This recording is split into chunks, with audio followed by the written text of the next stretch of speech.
In light of the recent announcement of Irrational Games shutting down, I started thinking, after the initial shock wore off, why do big-name developers and studios like Irrational founder Ken Levine leave behind their blockbuster AAA franchises to pursue other creative interests in the industry? For many of us, it just seems so strange that someone would just suddenly up and leave while their franchise is enjoying tremendous critical and commercial success. But Ken Levine is hardly the first developer to jump ship. Other developers like Cliff Bleszinski, creator of the Gears of War franchise, or David Jaffe, creator of the God of War series, have done the same thing. So, what effects, if any, does this have on the video game industry when such talent leaves their massive studios and franchises behind? We'll give you our thoughts on this right here on Downloadable Content.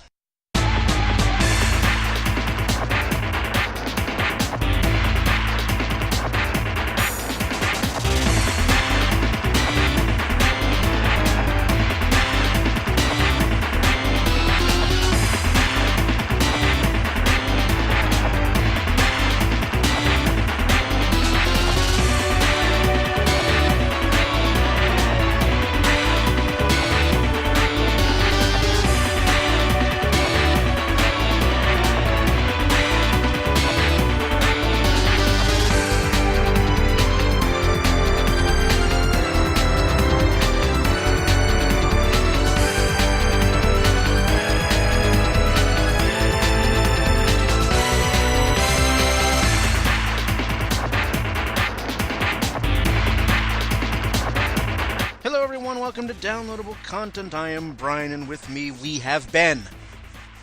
Hi, everybody. We have Ronnie. Greetings. And we have Ron. Welcome back. Hi. Hi. It was what, a whole 2-3 episode hiatus without him? Yeah, basically. Yeah. You just not enough of them. You should. I was going to say, Ron, you should really just start doing trivia whenever you have to say hello. Just to switch things up. Ryan, maybe you could.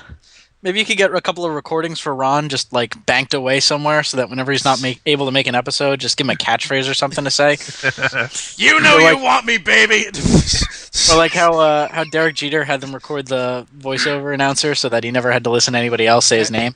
Yeah, that's true. Although, I can't dig up Bob Shepard for Ron, so... That'd be a pretty epic introduction, though. It would be, but, alas, no. But that's a good idea, though. We'll just bank something for Ron, just so that we have the specter of him looming over the episode. Say the soundboard. Yeah. Punch in sound effects that are just Ron's voice. But anyway... We haven't heard from Ron in a while. Press the button. Anyway... To the topic at hand. But before the topic at hand, just want to remind everyone that you can find episodes of Downloadable Content, every single episode, on iTunes, YouTube, Stitcher. You can get a hold of us in a variety of ways on Facebook.com/DLContent, Twitter at DLContent. We have a Tumblr, dlcpodcast.tumblr.com, and of course you can use that archaic thing called email, dlcontent1@gmail.com. There, the plugs are out of the way. Now we can get to the topic at hand. Talking about what I call the brain drain. Ooh. No, nobody leak any of their brains out, please. It's too messy to clean up. So, but it's not. This is not a video podcast. We could be doing that right now, and you would never know. No, that's true. I mean, people do have vivid imaginations. So, but yes, a couple weeks ago, we got the announcement that kind of came out of left field. The news that Irrational Games is shutting down, and I wasn't the only one who saw this and went, what? Because it did. Because personally, I didn't see it coming. I don't really pay attention. I'm not one of those types of gamers that pay attention to every single bit of published news out there. I don't pay attention really to the ins and outs of a studio. I only kind of care about their output. Mm-hmm. So there may have been factors leading up to this.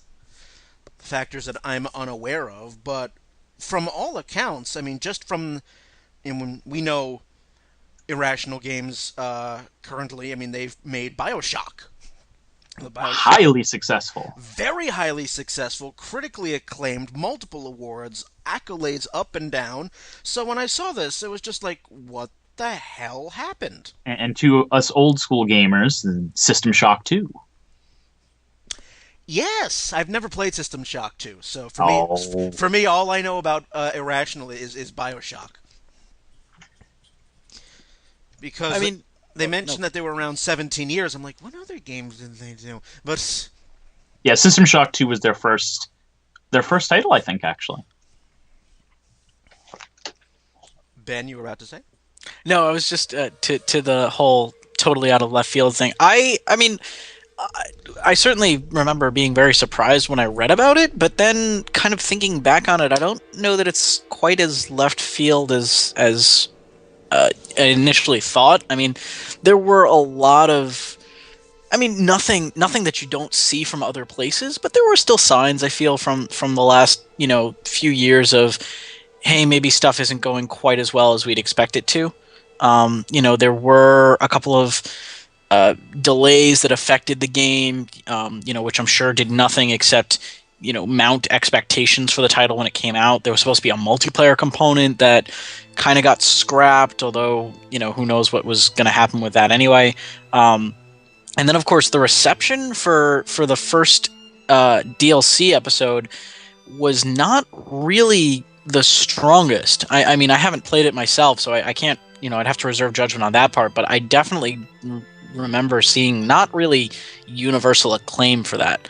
So I can kind of see why some of those things would make a guy a little more hesitant to keep going with a big budget studio. And again, if Irrational's been doing System Shock, that's like you said, 15 years ago. I mean, there could easily come a point where somebody who fancies themselves an artist would just say, I'm tired of dealing with the mentality that comes from this big company controlling every decision we make, and saying, I'd rather just get into something simpler.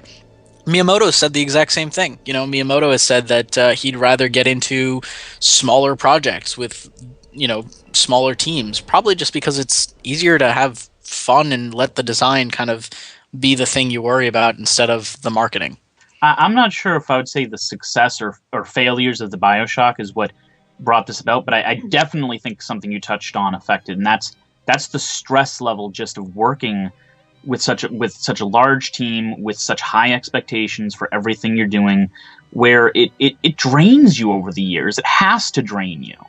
I mean, it's just, yeah. Yeah, I mean, you see this all the time. It's anybody whose name is in the papers regularly for any kind of performance that they give one way or another, whether it's an athlete, a designer, an actor, whatever.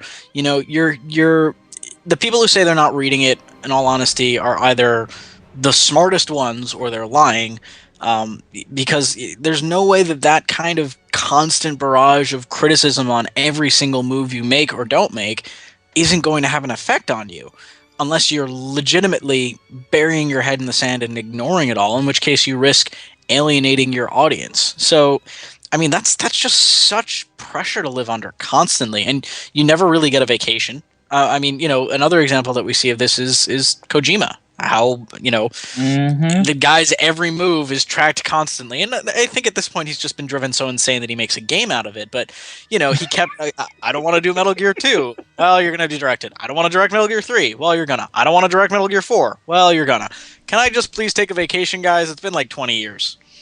So yeah, he kind of reminds me of Miyazaki saying he's going to retire every year, and it never happens. Supposedly is actually retiring. I know. I don't know if I believe it though, but that's off topic. Yes, slightly. So I mean, the point is that kind of pressure, that kind of stress. Yeah, I can easily see why somebody would not want to have anything to do with it. Look at Phil Fish. I mean, he had a little Twitter blow up after that whole incident, and he just up and peaced out, dropped the mic, and that's the end of it. So. At the very least, we should be happy that Ken Levine is not saying, I'm never going to make a game again. He's just saying, I want to do stuff in a different direction, on a different scale, and I don't really think there's anything wrong with that.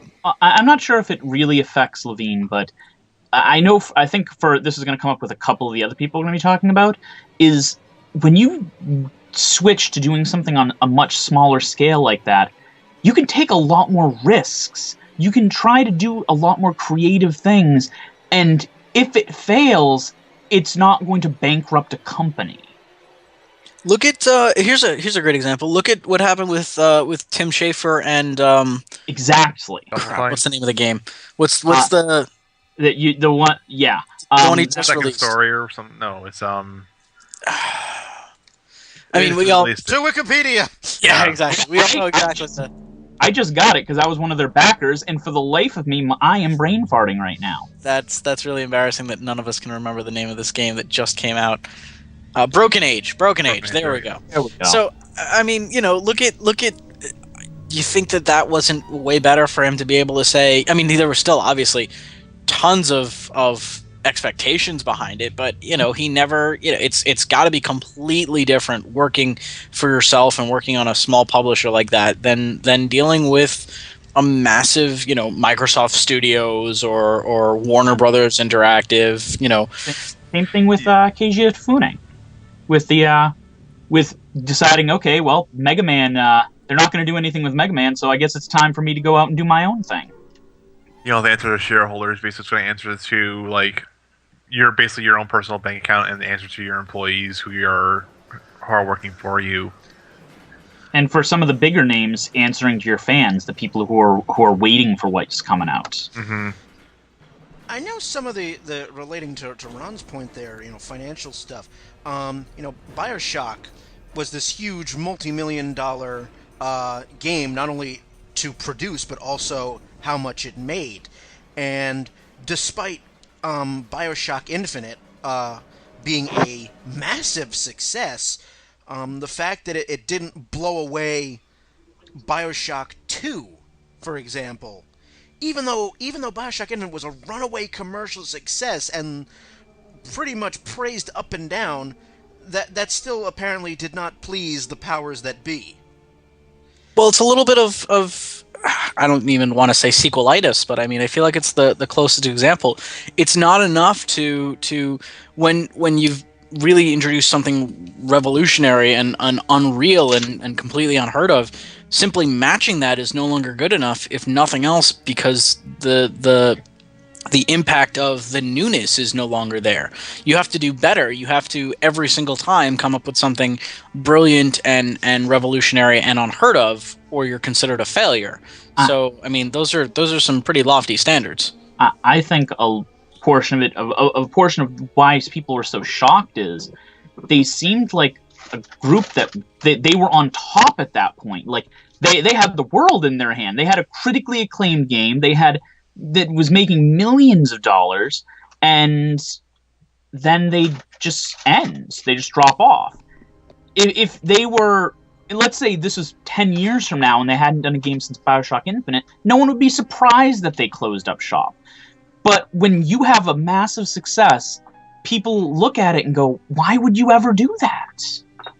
And that was part of the reaction when this news broke. I mean, we had the entire range. We had gamers basically saying, thank you, Irrational, for what you've done, and all the great games you brought to us. And then you went to the other extreme where people were just absolutely flipping their shit and feeling all sorts of entitled. Well, I mean, there's really something to be said for going out on top. There's nothing wrong with, maybe they looked at it and they thought about what their next project was going to be. And for all we know, maybe he had a meeting with somebody, at the publisher, and they just felt like this is the direction we're heading in. We don't like how things just went. We're just finishing up this last project. Let's just get this announcement out of the way now, and just be done with it, as opposed to dragging things out for a while. I mean, look at what happens to some of these studios. Personally, if he's going to leave, I'm not really that upset that the studio is kind of shutting down or compressing, whatever they're calling it. Look at what happened to Rare. They're shutting down. Yeah, I mean, look at what happened to Rare after the Stampers left. I mean, that the studio was nowhere near what it used to be. I mean, it's an unfortunate truth that sometimes some companies, the heart and soul is just one or two individuals, and when they leave, nothing is the same anymore. So it's almost better that they shut down rather than just drag on to be a lifeless version of what they used to be. I mean, I just want to mention too, for people who haven't really been paying attention, it isn't just he said I quit Irrational Games is shutting down. He said I'm quitting the studio's closing up shop, To go and I'm make making sure games. everyone that's working for me gets another job somewhere else in the industry. Yeah, he's not heartless. Yeah, he's like, Yeah, I mean, it did piss a lot of people off though, because you're like, oh, you know, you had the help of hundreds and hundreds of developers to make BioShock, and now you're just leaving them all, Yeah. you know, in the lurch. I have a friend who's actually in the gaming industry making video games, and she made a rather, I would say, insightful post. I don't necessarily agree with it, about how he was just taking all of these people, many of which had good ideas and could have done other things, and he basically just destroyed everything that they could have done. He did get them jobs elsewhere, but most of that, a lot of them, because their studio was on the East Coast, a lot of them were relocating to the other side of the country if they wanted to keep a job in the industry, and they'd be working basically from the ground level up in other companies, when they'd already put in a lot of time, a lot of effort, and a lot of work in these titles.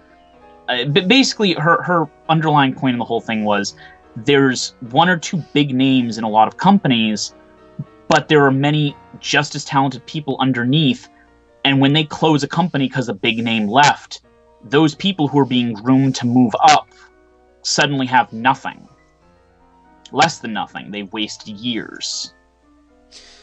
And I mean, but that can happen at Anywhere. company. Yeah, I mean, that's not that, like, let's not kid ourselves that there's certainly a reason to blame him for that, but that's not a uniquely Irrational Games thing. That's everywhere. That's know? any I business. agree. that's called a business thing. I didn't say absolutely. I agreed with it.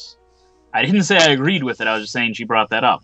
I think it's easier to put blame because he's a single person who, notice, he definitely wasn't the only one making this decision, but it's very easy when there's a face to Yes. assign the blame to, compared to the people usually blaming like the faceless cronies of when a big corporation.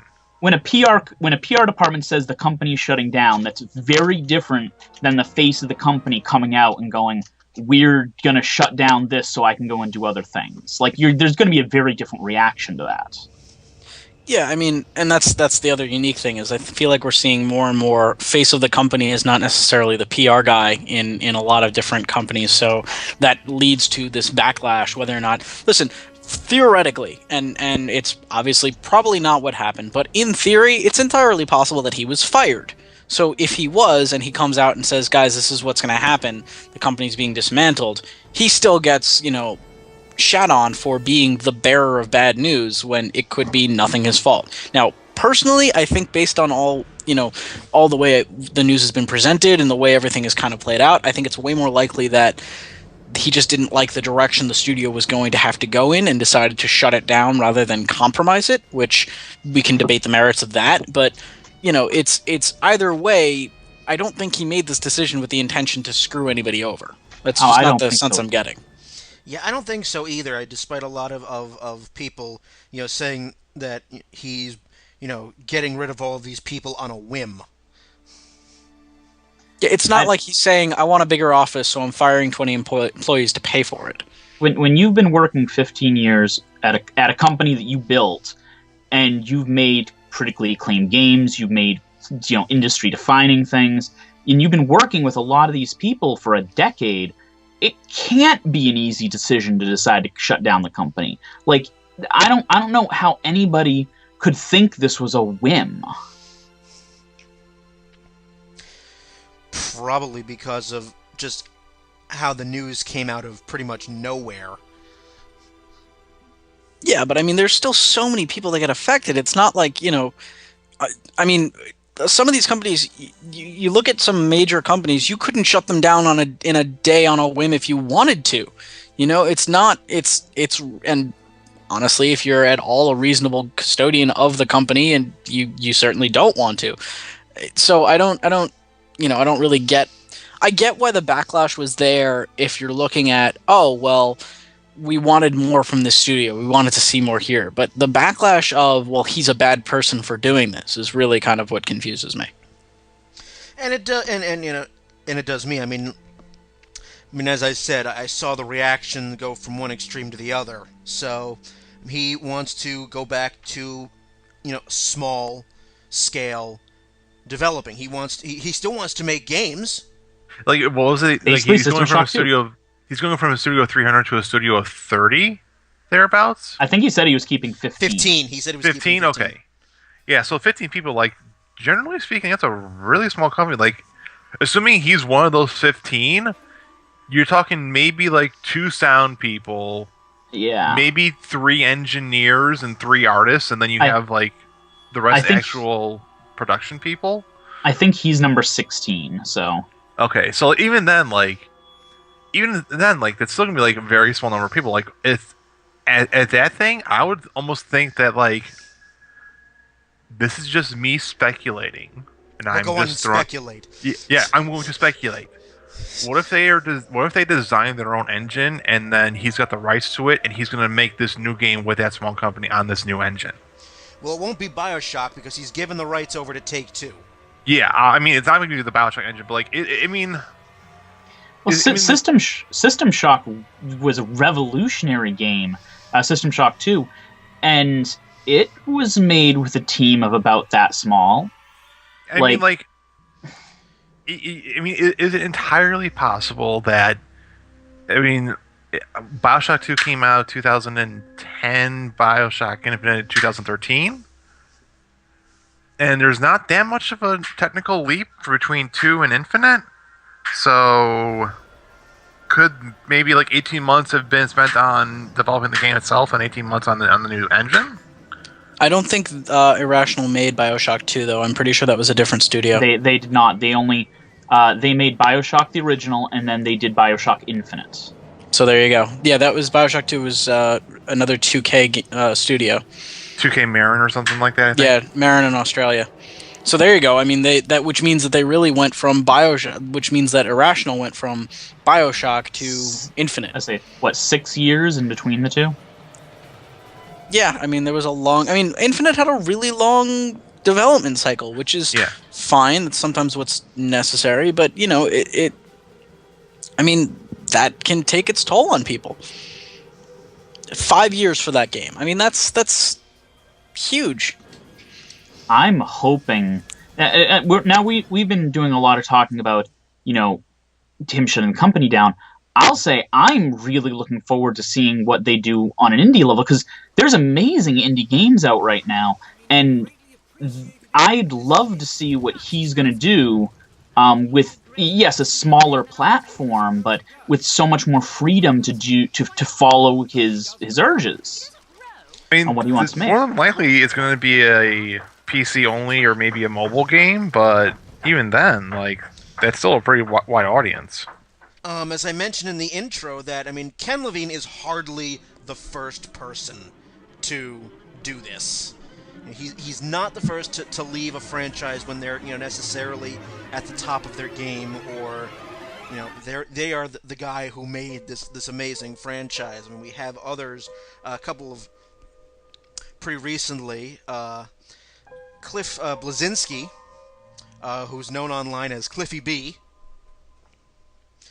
He created the Gears of War franchise, and he worked for Epic Games, and he left in 2012 after, you know, working for them for 20 years, saying he needed a break. In this particular case, you know, he wants to make games, but right now he's taking a well-deserved hiatus. As it goes back to your earlier point, Ben, that you never get a vacation working in this business. It also, correct me if I'm wrong, isn't he a fairly large individual too? Cliffy B? No, yeah. He's like I feel like he's a really short guy. I know he's pretty skinny, but I could have sworn that we have a little list here. Like, one of them was fairly large and had taken the break because of health issues. I could be wrong though. Possible, but no. Cliff is not.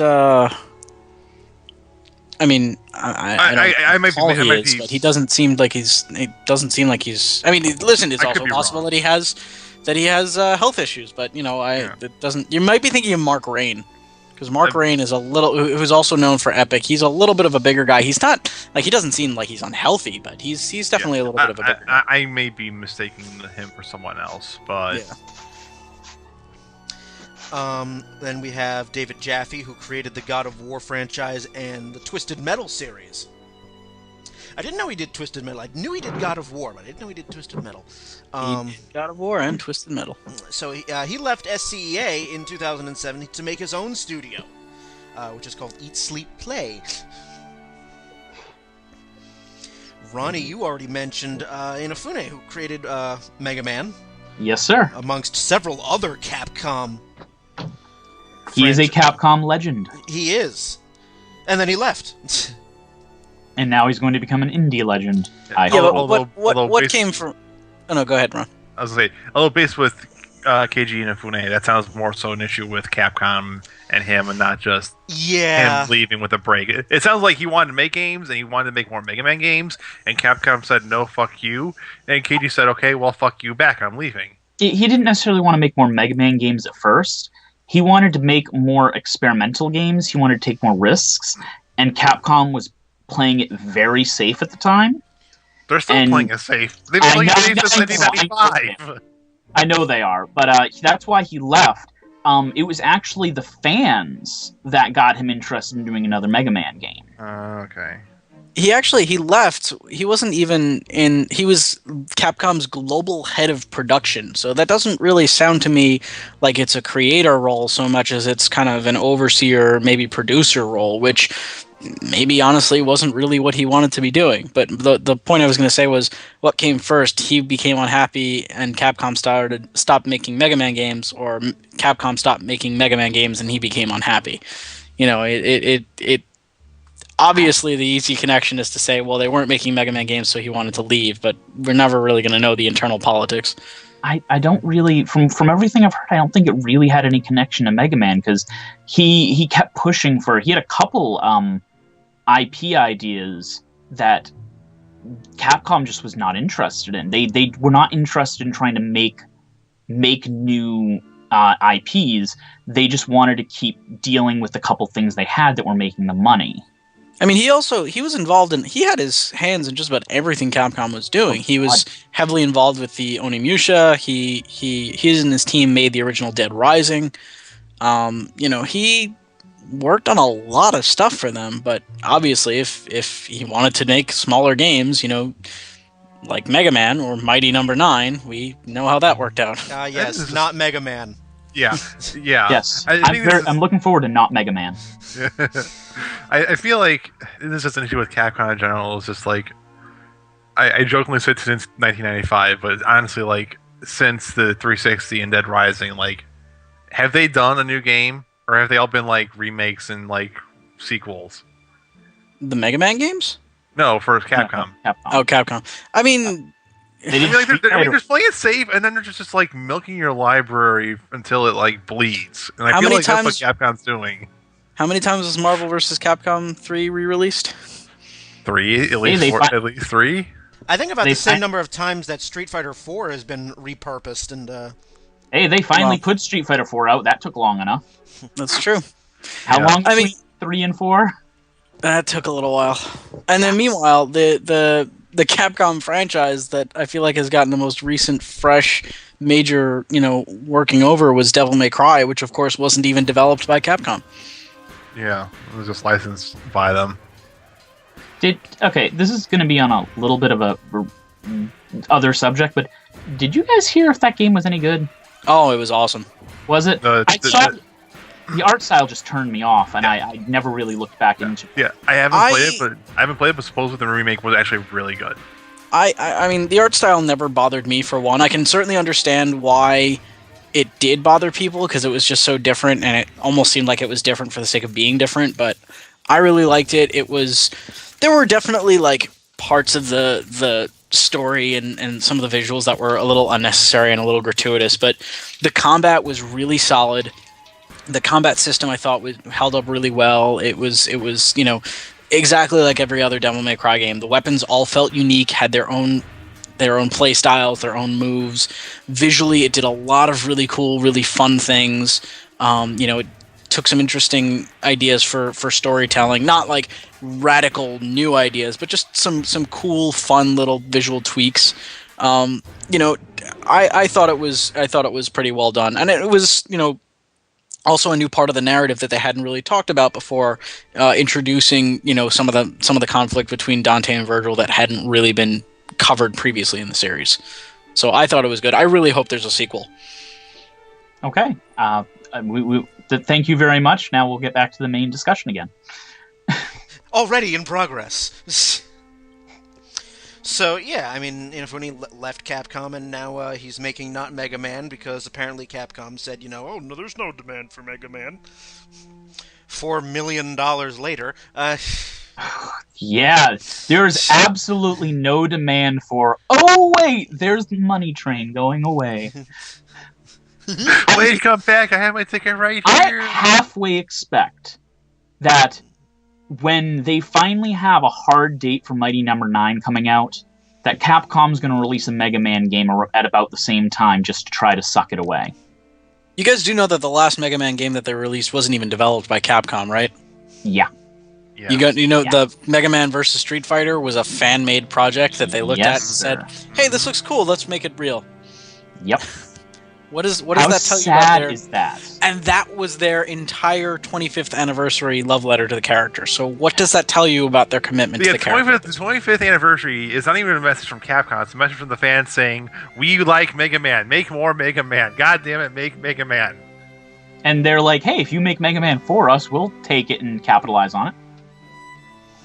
Anybody else remember Project Rainfall? No, what was that? It sounds familiar, but I couldn't tell you. Gamers have such short memories. Project Rainfall was, I believe it was Operation Rainfall. That was the campaign to bring Xenoblade, the last story, was that? And Pandora's Tower to... yes. Yeah. So those were 3 Wii games that had already been created... The Wii RPGs. The ones that actually made the system worth buying. That were all going to be released in Europe in English. So really there was almost no work that went into pressing the discs was basically all of the work that Nintendo had to go through to release those in the US. And for the longest time they were not going to release them at all. They put it up on Amazon, and US gamers made it the #1 item on Amazon for a few hours, and they still were we're really not sure there's any interest in releasing these. So sometimes companies that stand to make a lot of money do really stupid things in the face of a lot of evidence against the decision they're making. Like I said, I'm just my 2 worries are that they're going to toss a Mega Man out when Mighty Number 9 comes out, because even if they don't care about the franchise, they care about their IP degrading. The other side of that is if they don't do that, I'm wondering if they ever do make another Mega Man game, if there just won't be as much interest. There is that. I'm going to jump for a second. To the left? And then to the right. Then to the right. Yeah. Step to the right. Take it back now. Steering this conversation back. Ben, I think it was you who mentioned that sometimes, the heart and soul of a franchise is 1 or 2 people. Not even just a franchise, but yeah. Hironobu Sakaguchi, who created Final Fantasy. Sure. Went and formed his own studio. He went and formed his own studio. He and Uematsu left Square at around the same time. And some fans will tell you it was at that point that the franchise of Final Fantasy took a frickin' nosedive. Because the last thing they worked on was probably 10? Maybe 10 too? What, that he did? Sakaguchi's last Final Fantasy... He did 12. He did 12. He was the executive producer for 12. He did 12. Okay. Even then, 12 was a little bit iffy, but it's still better than 13, that's for damn sure. But, well, guys, I've got another... Oh, sorry, go ahead. But I mean, Sakaguchi left Square in 2003. He created his own studio, Mistwalker. He did Blue Dragon there, right? Blue Dragon.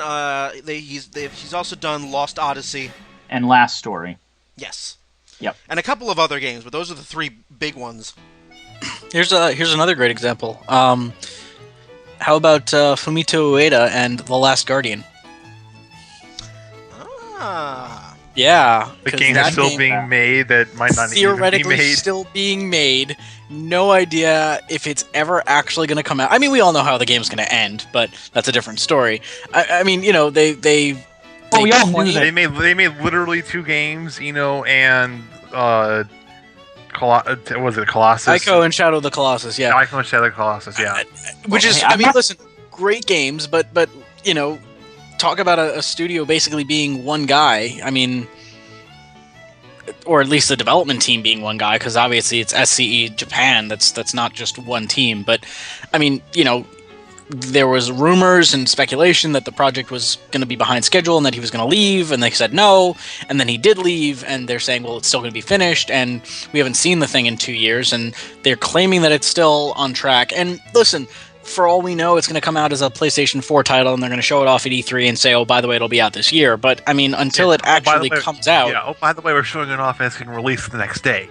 I mean, the trailer was shown off at 2000 at E3 2009. We still don't have this game.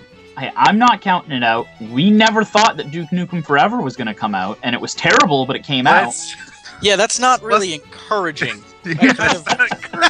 If that's the options, then let's just take that. Let's put The Last Guardian out of its, you know, half-formed misery before we ever get to play that, you know, horrid piece of crap. And let's just call the whole thing off. That would be a service for humanity. But I get what you're saying. I mean, listen, that doesn't mean that we're never going to get to play it, and everybody inside Sony keeps insisting that the game is not dead, which, to be fair, is exactly what happened with what is now known as Final Fantasy 15, and everybody can have their own feelings about that one way or the other.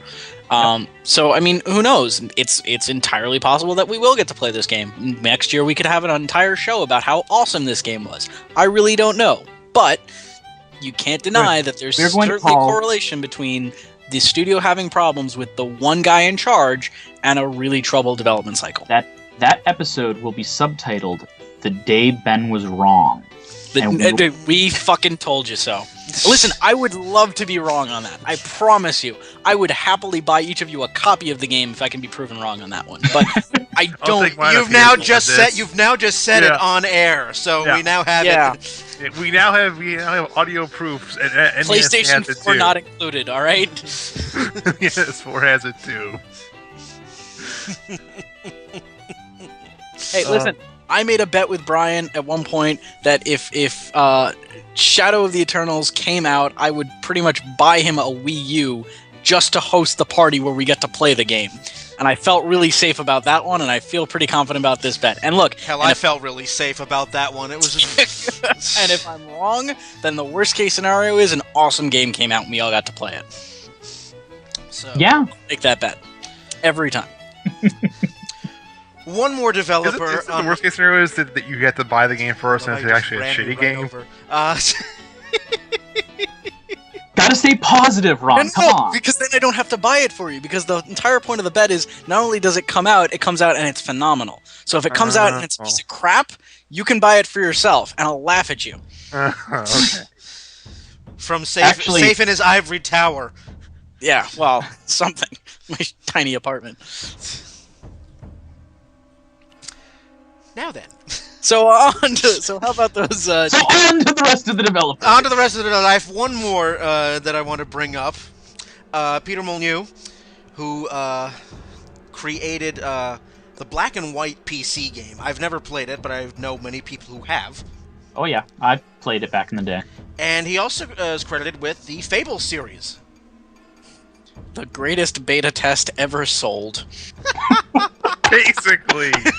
Basically, let's not kid ourselves here. And while that the Fable franchise might not have been, gotten the accolades and the acclaim like say BioShock did, or Final Fantasy, or the Final, come on, it's Final fucking Fantasy. There's a reason for that, though. I mean, I enjoy the Fable games, but there's a reason they have not gotten the accolades that other series have put together. Let's not kid ourselves. Because he promises the sky and he gives you a cloud instead. Because he promises you the sky and then takes a little blue crayon and draws on a white sheet of paper and hands it to you instead. There's the sky. Okay, this is actually something, though. And I didn't realize this. Brian. Yes? On your little notes, you put him as the creator of the black and white PC game, and the Fable series. But the way it was worded... Okay, I'm sorry. But ignore me. You've been ignored. Thank you. Strike it from the podcast. Yeah. No, I'm not striking Let it it be from stricken the from the record. You asshole. Anyway, he left his own studio in 2012, and now he's become an indie developer. He's working for a studio called 22 Cans. Yeah, I played their game Curiosity, also known as What's in the Cube, and that was interesting. It involved everybody around the world tapping at a cube to try and break it down. And no, that's not an exaggeration or an oversimplification of the game. That's actually what it was. And Godus, which was inspired by Populous? Yeah, I think that's another series to his credit, is Populous. Yeah, he did Populous. It's a spiritual successor. I'm reading up on it now. I've never actually heard of this. It looks a little interesting. I might have to take a look at it. You might, and now that I've recently joined the realm of Steam. Yes, go play Cthulhu Saves the World. Okay. So would you now consider yourself a steampunk? No, not yet. Sorry, that was a terrible pun. I'll let myself out. Yeah, let yourself out. Open a window. Okay, through that, I'm throwing you out right now. Thanks, folks. I'll be here all week. Yeah. Forget to tip your waitress. So, a lot of these developers have gone on to, they leave their own studios to go on and pursue other interests. Usually, the progression is they usually try to, head back to their roots, or, go back to an indie developing sort of thing, which is all well and good. It can lead to some wonderful things, and that is where we're going to pause. We'll talk about on our second half that. So what effects does this have on the industry when you have these big names leave their big franchises behind and go back to where they started from, go to indie developing? So that is what we're going to discuss on our second half. In the meantime, we'll lounge here for a bit. You'll have a few minutes of music. I'll pull up something for you to listen to and enjoy and whatnot and what have you.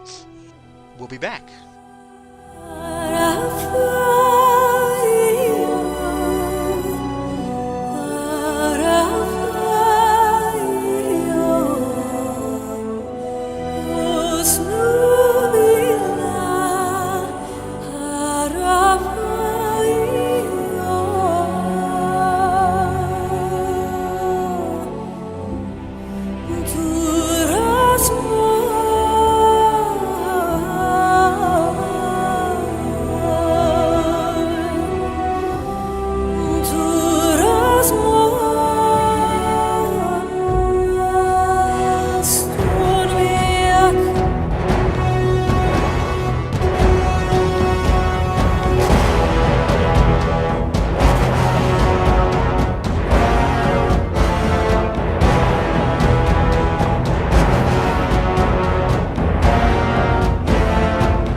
Welcome back to Downloadable Content. Hope you enjoyed that little bit of music. And we are all still here. We are not faded away. We are still, disembodied voices because, people respond well to authoritative disembodied voices. Listen to this show. You're the man behind the curtain. The great Oz has spoken! Anyway. All right, there we go. Moving right along. On topic. So, on this half, we're going to talk about, now that, we have all these big names that have left their studios and their top franchise behind, so what effects, if any, do we think this has on the video game industry? So, being that Irrational Games, Ken Levine is the most recent, we'll start with that as the basis. So he's going on to make indie games. He wants to go back to smaller studio, and there's the sentiment amongst a lot of gamers out there who have voiced their opinions on articles relating to this that, he's going to put out some good stuff. Mm-hmm. Because, we have an expectation now, seeing BioShock and earlier System Shock 2. I think the people who are leaving big name companies and starting indie game companies and working on indie games, it's giving a lot more. Now, we've had critically acclaimed indie games before. Absolutely. But I think the big name people moving into it is going to change people's perception of indie games as a whole. And I think that's a good thing. I think to some people who still haven't jumped wholeheartedly into indie games, it's going to give them a little bit more of a... I'm not quite sure how to frame what I'm trying to say. Do you understand what I'm trying to say? And you think that, having big name talent in the indie area is going to be, very good for the indie games, part of the industry.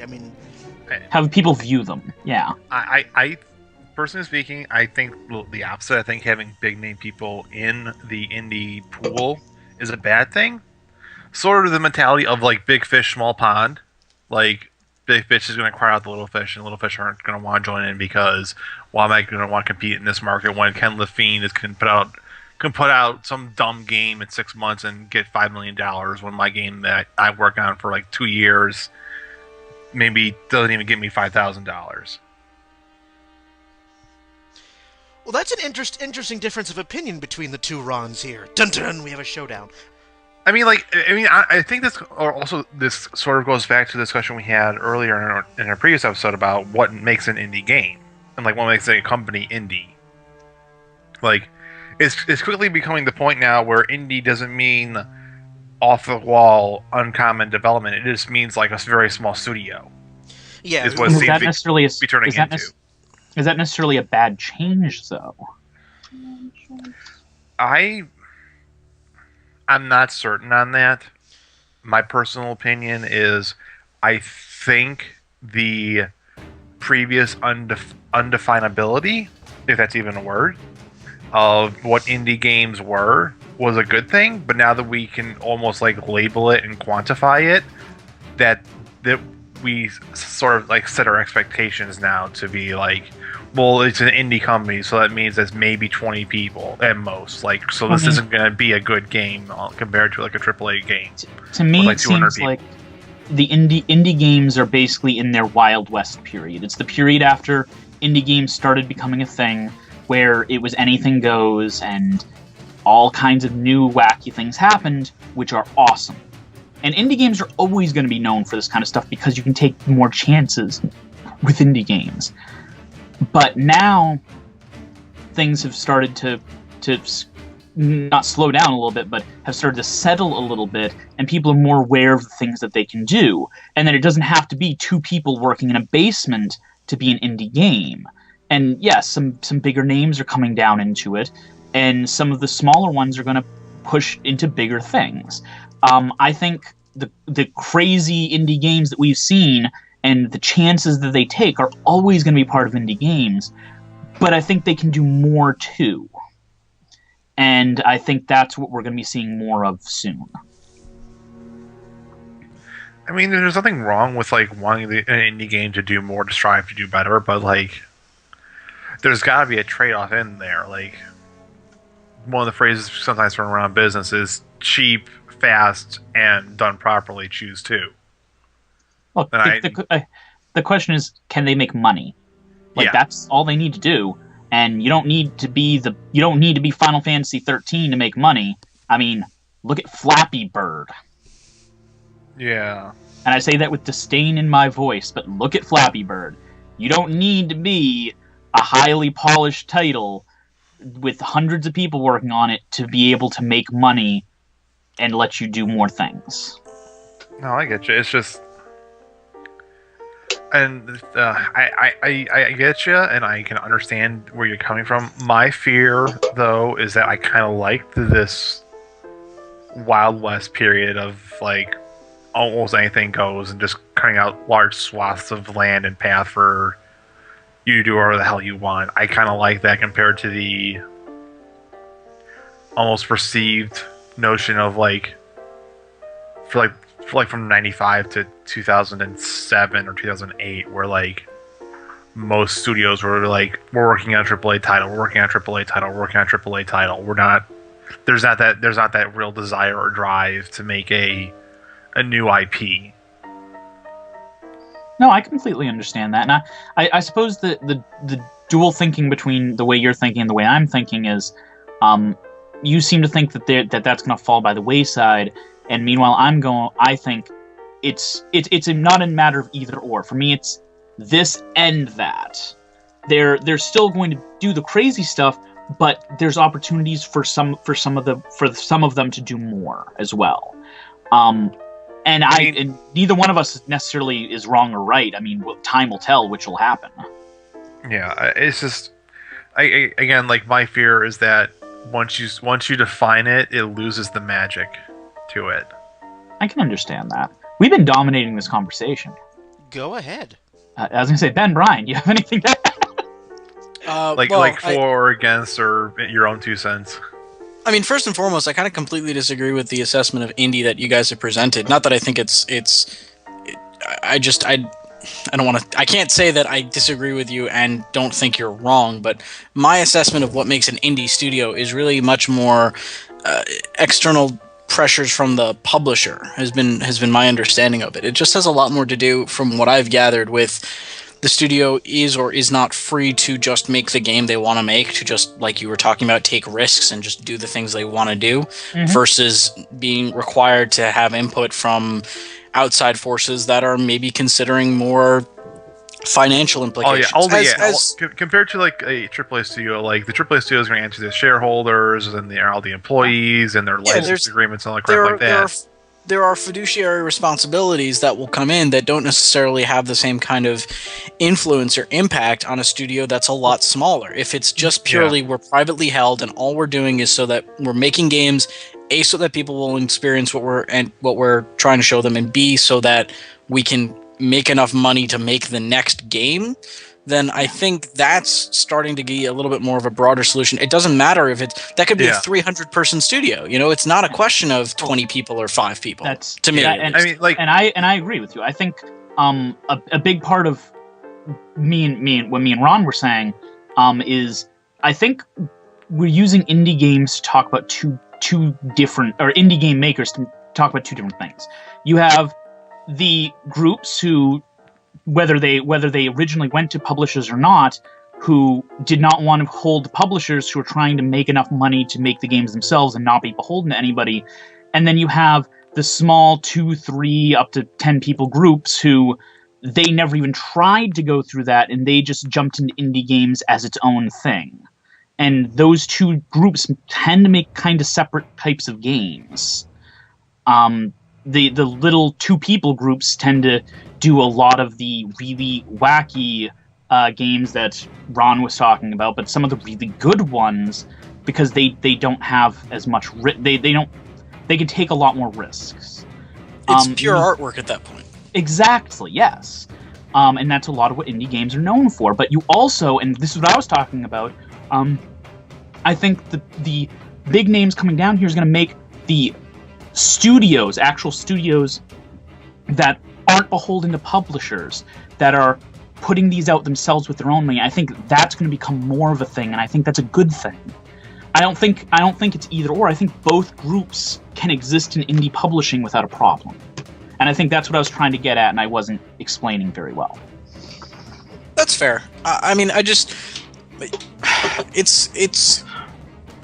I don't know that we should really be looking at. I mean, obviously, Ken Levine's next game is not likely to be on the same scale as BioShock Infinite. Really? Not in terms of. I mean, yes. Okay. Hey, I can make stupid, incredibly obvious statements too. Not in terms of how much of an impact it'll have on us, but I mean, just it's really unlikely that he's going to have the time and the resources to devote to making such a large title. But that doesn't mean it's not going to be good. I feel like, Doesn't mean you couldn't make the next Braid. Well, yeah, who the hell knows? But I mean, on the other hand, I'm not. I don't feel like we should be. I don't feel like we should be really looking at these.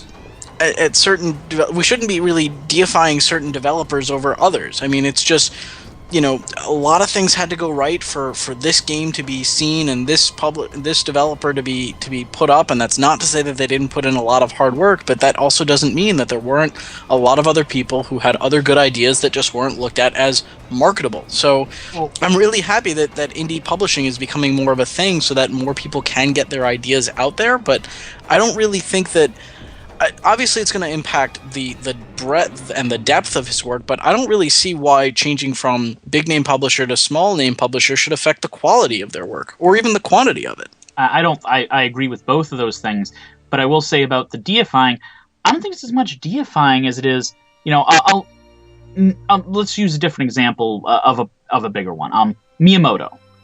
With everything he's done, the IPs he's created, the things that he's done to touch people's lives, there's a reason people hold them in such high regard, because yes, there's a lot of chances, there's other people who could have done it, but once you've done this kind of stuff and you have the experience you have, people should expect more of you. I mean, that's fair, but I mean, it's just it's taken to a level that's. I mean, welcome to the internet. We take things to an extreme that really shouldn't be taken to. But yes, I mean, okay, let me ask you this: if Gabe Newell said, "I'm leaving Valve exactly as it is, and I'm going to start my own small studio again to make new games," what would your reaction be? Honestly, my reaction would be exactly the way it was right now, which is. Good for him. I hope it was the right choice. And really, that's how I feel for just about all these people.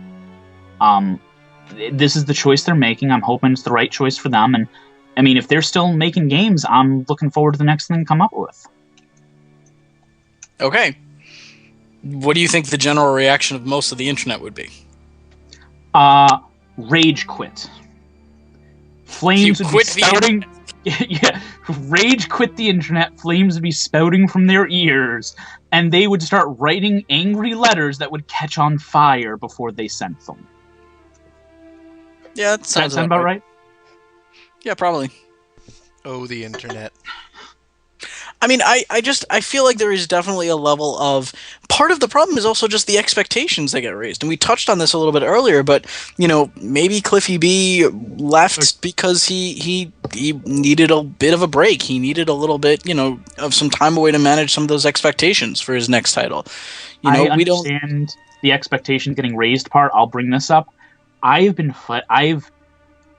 wanting a true sequel to Chrono Trigger for most of my life, and I will say at this point, I almost hope they never make one, no matter how much I want it, because my expectations have gotten so high. I don't know if it's possible that they could make one that would actually meet those expectations without actually killing me.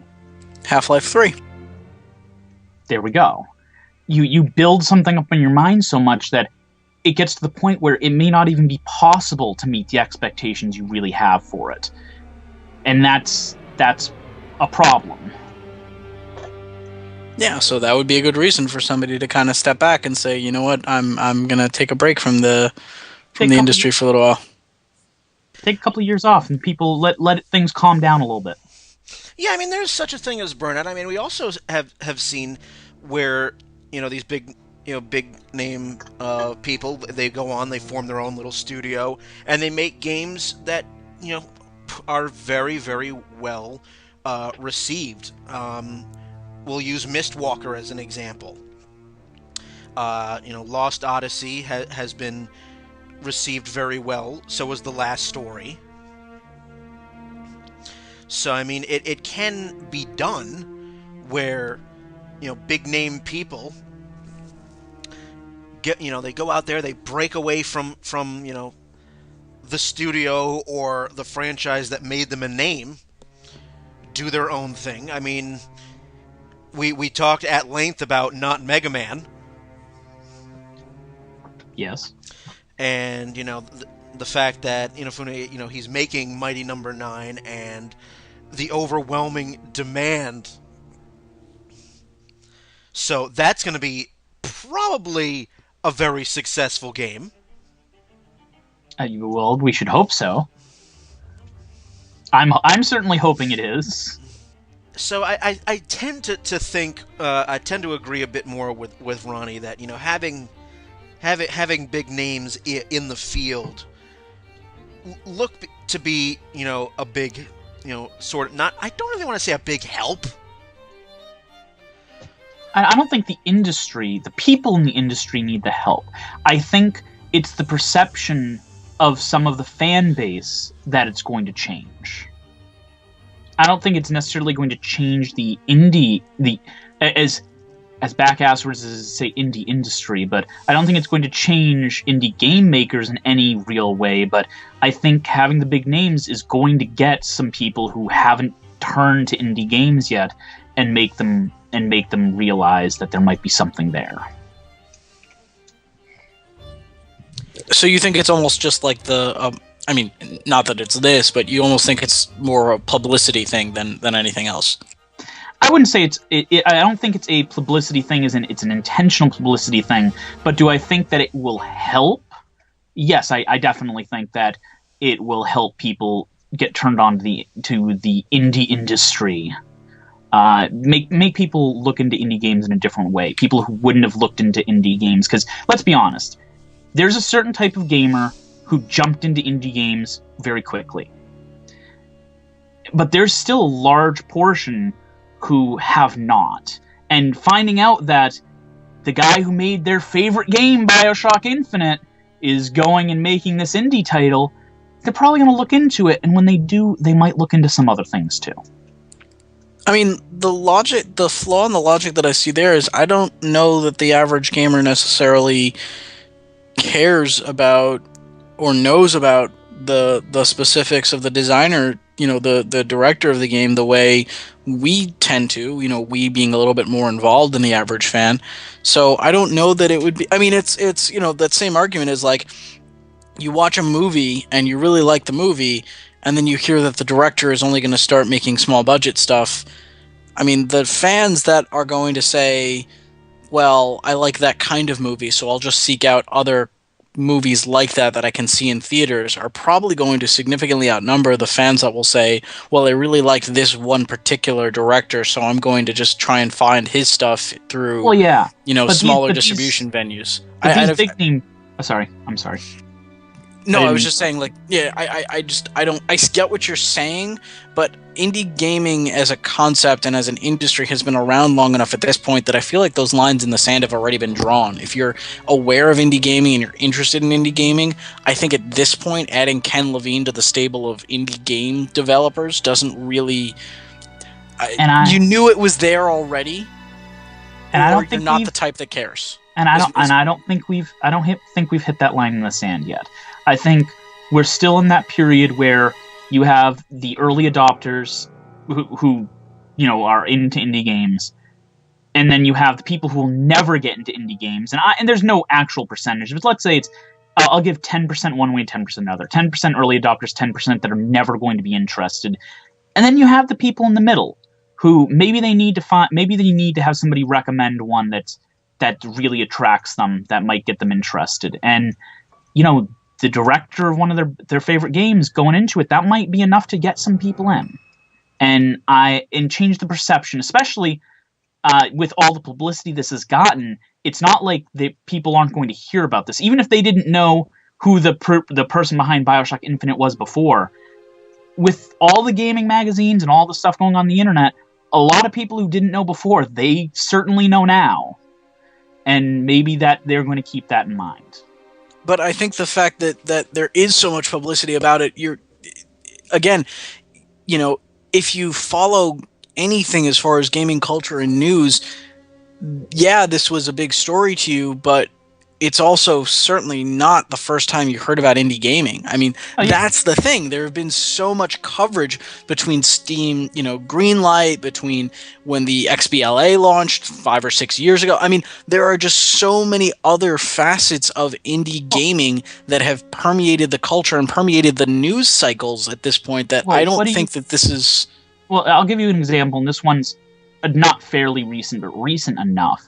Sure. Do you personally think that Mighty Number 9 got people in who were not normally interested in indie gaming?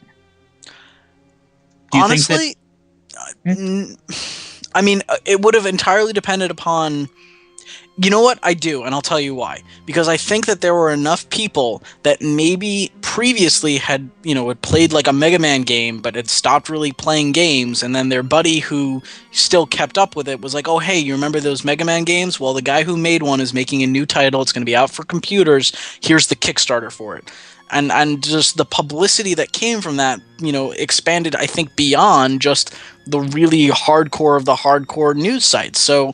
yeah, I wouldn't be surprised if that did pick up people who were, more into it. Now, I think that that's also a great jumping off point because I think that, the type of more, I don't want to say casual gamer, but reformed gamer or people who used to be gamers and maybe dropped it, Mega Man is going to have a lot more of a connection to people than System Shock, I would think. I'll agree with that. But I was just using that as an example. And I see a lot of, and I'm not saying you're doing this, but I see a lot of people making lines between hardcore and casual, and there's a big range of people in the middle. And some of them, they play certain titles, they play certain things, but some of them, like, I know people that I've introduced to indie gaming in the last 2 years who found stuff that they've really enjoyed, who never gave it a glance before. And these are the kind of people where I'm going, sometimes all it takes is something small to get them to get them in. But then let me ask you this: were these people who were playing a lot of stuff that was coming out, a lot more mainstream titles that were? Yes. Okay, so they were. They're what I would call, and I'll use the term because I've used it myself. What I call mid-core gamers, where they're not hardcore, they're not playing everything that comes out, but there's certain games, certain titles, or certain companies that they follow and that they play the games for.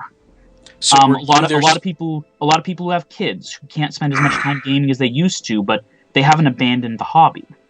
But then who's their primary source of news? Was it you? Was it like, how do they know that the games that the big name AAA titles that they want to play are out? Do they I would say I know a couple of them get Game Informer, and that's their main way of keeping in contact with the gaming industry. But a lot of it is recommendations from friends or friends who are more in letting them know. And that's exactly the point that I'm driving home. Most of at least some of them, from what you're saying, don't keep up with the news, the industry news on their own, which is fine because they have other things to be doing, like child rearing and whatever else they've got going on. But it's permeated enough of gaming's news cycle and news news system that I think that at this point anybody who keeps up with any kind of regularity has really heard about it. I guarantee that Mighty Number 9 was not the first indie title that Game Informer has covered. Now maybe it made it one of the more popular ones, but I'd be there you go. Yep. There's no way. So that's my point, is that it's there and maybe people aren't giving it enough of a shot because they don't recognize the quality that could be there from it. But it's not as if, I doubt that they would have never, it's not that they hadn't played indie games before, because they had played indie games. But my point is that they had heard of these games. It's not even like they were oblivious to this whole other cottage industry. So that's why... Sorry. So, but that's why I don't think adding big names to it is really going to have the impact at this point that you were suggesting it would. I don't think it's necessarily making them realize indie games exist, but it's making them realize that indie games might be for them. It's not that these people don't know that indie games exist. It's that a lot of them don't realize that indie games can be quality. It's that a lot of them have never given indie games a chance. And, like I said, a big name that they know that they... I mean, Inafune is a great frickin' example. It might be something that'll, like, with what he did with Mighty Number 9, it might be something that can get other people to give them a shot. And that might not be the only one they give a shot to. And at the very least, it might change the perception among the fans of the indie industry, giving it a little bit more cred in their mind. That there's these big names that have made it before. Because I know some people, I'm not even going to say personally, but I know there's a perception among some people that indie games are a place that people go when they can't make actual games. I know people who think that way. And if you have some big names who have made it, who've gone to indie games, that kind of takes a little bit of the sting out of that.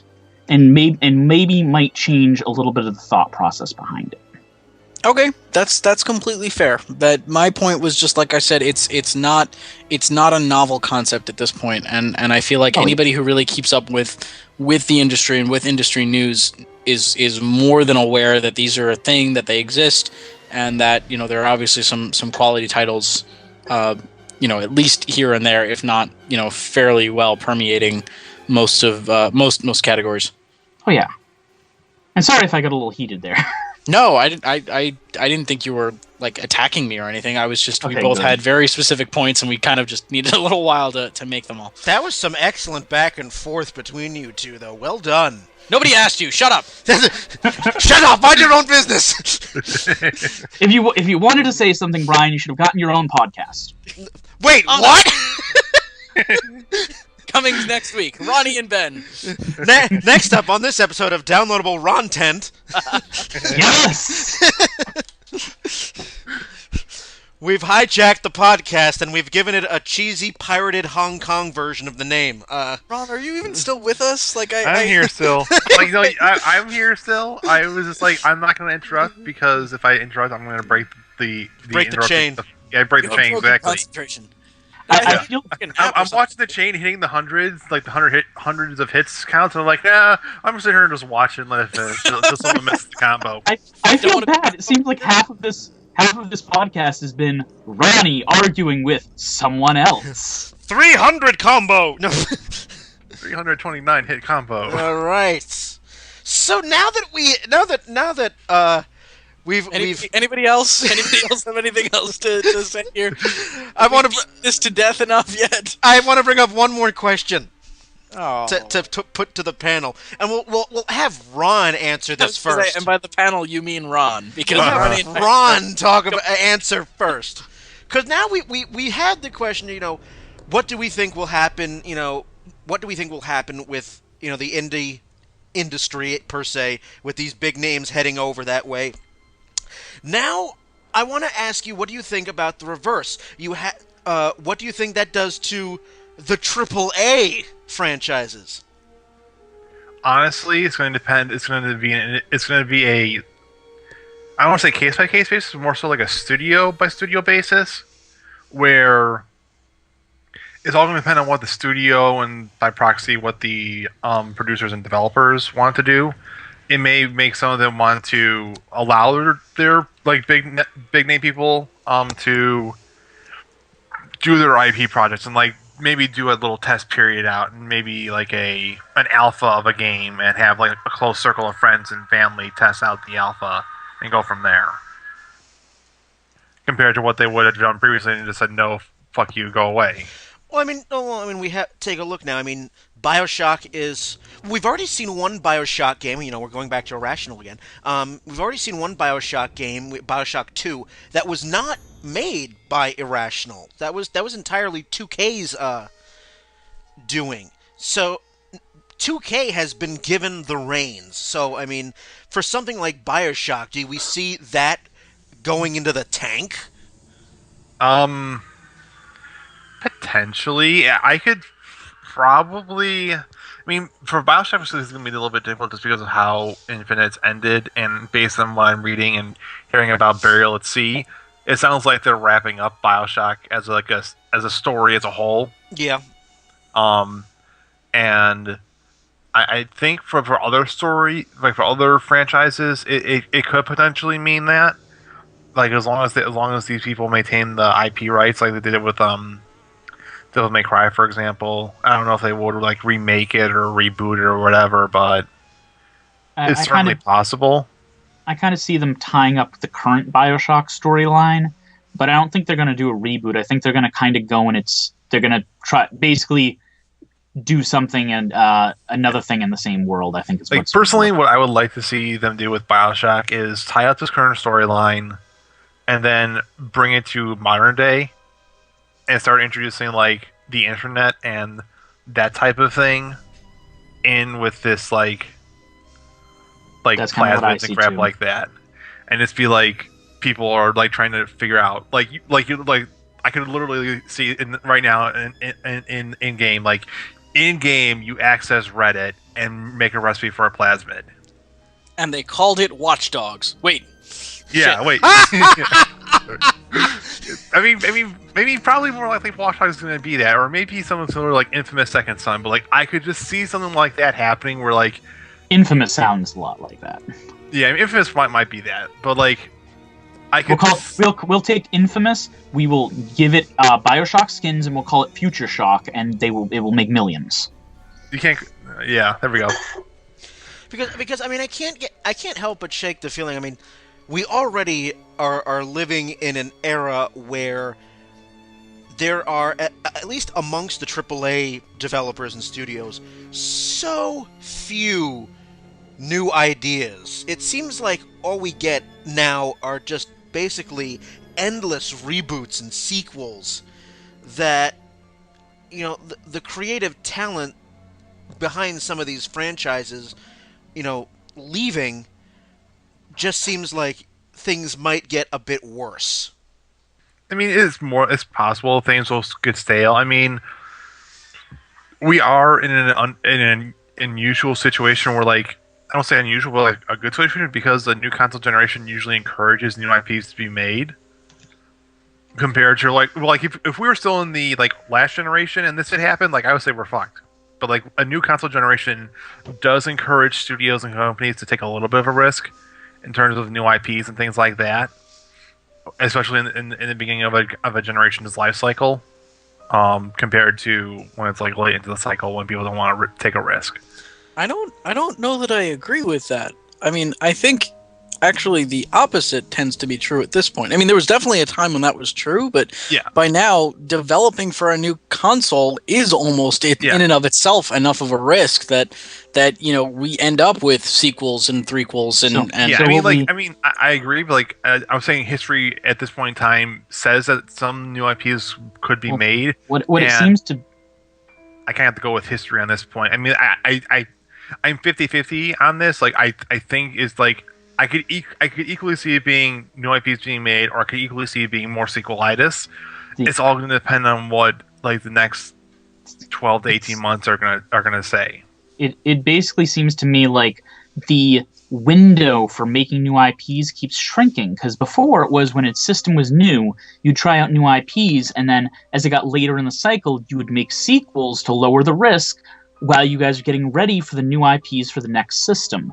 Well, now that time period keeps shrinking because they don't want to risk stuff at the beginning of the life cycle, and it's getting from, okay, well, we have 3 years where we're trying out new IPs, 2 years, we're getting to the point where they're going to try out new IPs for a 3-month period in the middle of like 3 years and 6 months after the system comes out, and you have a 3-month period where we're going to make new IPs. I'm looking at the 2014 video game release schedule right now, and based upon what's being released as of March until the projected future of the end of the year, everything on here I'm seeing is either already an established franchise, related to a previous franchise, or is a sequel to another, or is like a sequel or a movie tie-in. Like the only things I'm seeing on here that don't jump out to me at having a previous tie-in is The Witch and the Hundred Knight, Shovel Knight,